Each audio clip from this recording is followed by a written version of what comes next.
Still in the area of finance, the Medibank Private share listing is resulting in a $4.5 to $5 billion inflow of funds. Some call it a windfall to the federal government.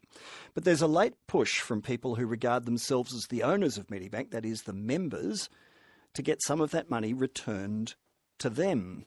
As many as 60 people have complained to the ACCC, although despite the prospect of a class action, so far there's no sign of one. Terry Barnes is a former health policy advisor to Tony Abbott when Tony Abbott was health minister in the Howard government years. He knows the area intimately. Terry Barnes, good morning. Good morning, John. Who owns Medibank Private in your view? Well, basically, Medibank Private was established by the Fraser government as a wholly owned not-for-profit company in, I think, 1976.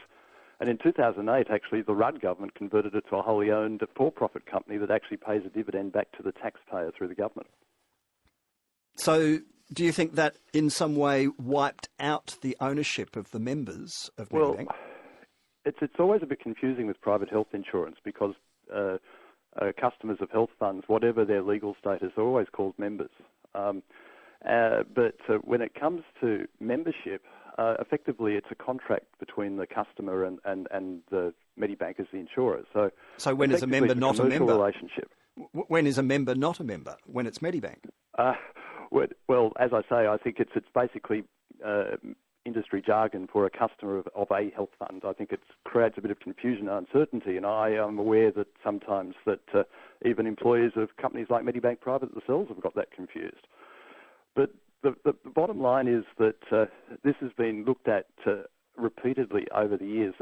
And when you think about it for the privatisation, there have been 3 scoping studies. There was one in 2002, 2005, and then one last year for the current sale process. And the legal status of Medibank Private was tested a number of times. Legal opinions were got, both from government lawyers and also from senior counsel and legal firms like Freehills. And nobody actually questioned, none of those opinions actually questioned the legal status of Medibank Private. So what are the powers? What extent of powers does the ACCC have? If there's no class action, although there's been talk of one, no one's actually been brave enough to try and spend the millions required to launch one. What powers has the ACCC got in this regard? Well, as far as I can see, it doesn't really have any. And besides which, if it was a corporate status issue, I would have thought it would be the ASIC, the Securities and Investments Commission, that's actually the most likely agency to have a look at it. But the reality is that it is a established company. Its one shareholder at the moment is the Minister for Finance, Matthias Cormorant, technically speaking. He collects a dividend on behalf of the government that basically Lindsay Tanner, when he was Finance Minister, arranged. So both Labor and coalition governments have relied on legal advice about the legal status of Medibank Private.